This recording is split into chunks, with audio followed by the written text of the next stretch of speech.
আসসালামু আলাইকুম। আজকে আমি এই কচুর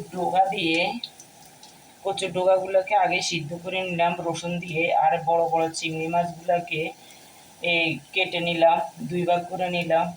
এই চিংড়ি মাছ দিয়ে কচুর ডোগাগুলোকে আজকে ভুনা করব, তাই পেঁয়াজগুলোকে বাদামি কালার করলাম, তার সাথে দিয়ে দিলাম চিংড়ি মাছগুলো।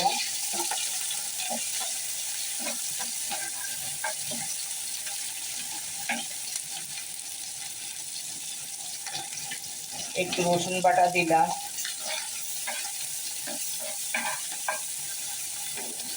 একটু লবণ দিলাম। কচুর সাথে সিদ্ধ করার সময় লবণ দেওয়া হয়েছে, তাই অল্প একটু লবণ দিলাম। দিয়ে দিলাম হলুদের গুঁড়া,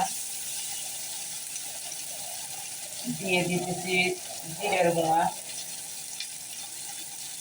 দিয়ে দিতেছি ধনিয়ার গুঁড়া,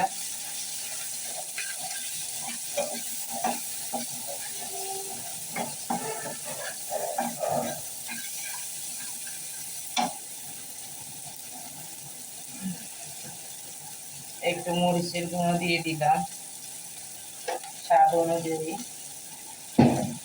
এখন দিয়ে দিব সিদ্ধ করা কচুগুলো।